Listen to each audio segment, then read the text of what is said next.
Now back to politics. Budget Director Nick Mulvaney on Mornings with Maria defending President Trump's call for a government shutdown in September. Roll tape.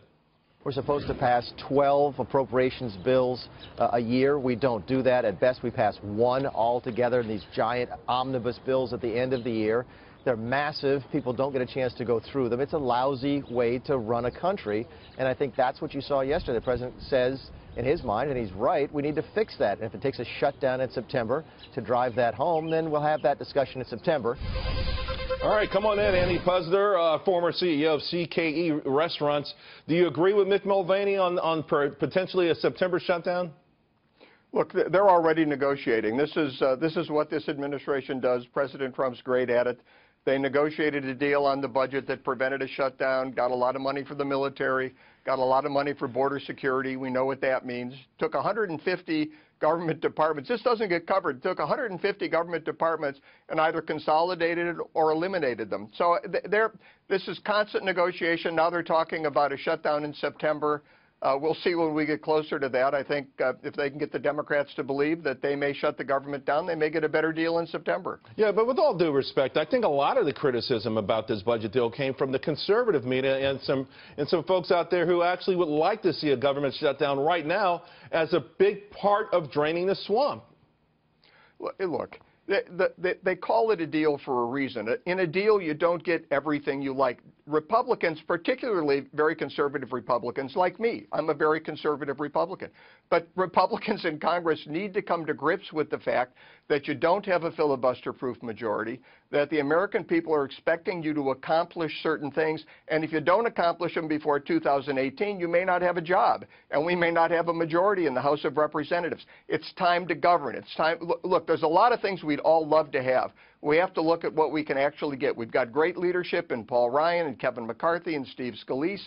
We need to move forward, and Republicans are just going to have to get on board. I got to say, with all due respect, I think that the core voters that propelled Donald Trump to the White House would disagree with a lot of the things that you just said. And this is the sort of things that made them angry at both parties for so long. The notion that Paul Ryan is a great leader because he did so much compromise here, I think business as usual is exactly what the American public, particularly conservatives, don't want right now, Andy.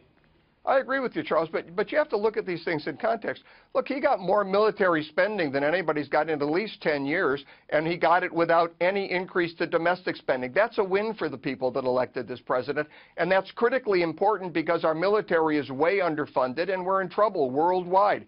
He got $12 billion, at least $12 billion for border security. They elected him to build a wall. He's got money to start building that wall. He's reducing the size of government with those departments that are gone. Look, even the Green Energy Fund is gone. It's part of the Paris Peace Accord. These are the people that elect. You're not going to get everything you want, you know, the first deal that goes through. He's got some time. He'll get better deals. I think the next budget deal will be even better than this one. But I think he did great here, and I love the fact that the Democrats think they won. I mean, that's the ideal situation. You always want the people you out-negotiate to leave thinking that they out-negotiated you. So the next time that a deal comes up, you can do the same thing you did in the previous deal. Well, there's one Democrat who knows she didn't win, but Hillary Clinton still blaming everyone but herself for her loss.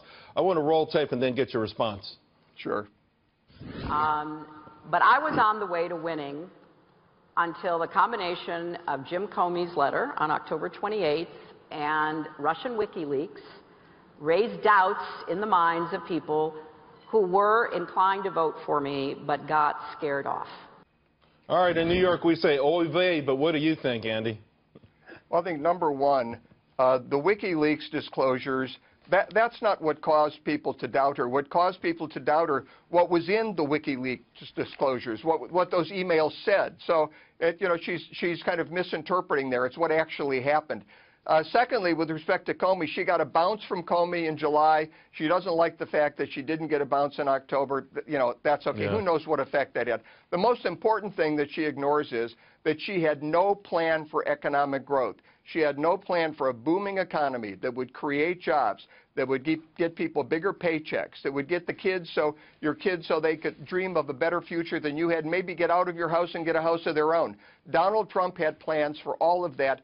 She had none, and that's why she didn't win working and middle-class voters. Absolutely. So she can say whatever she likes, Yeah. but you got to have a plan to win. She didn't have a plan. She had no plan. I think that hits it right on the nail on the head. Thank you very much, Andy. Always appreciate it. Thanks, Charles.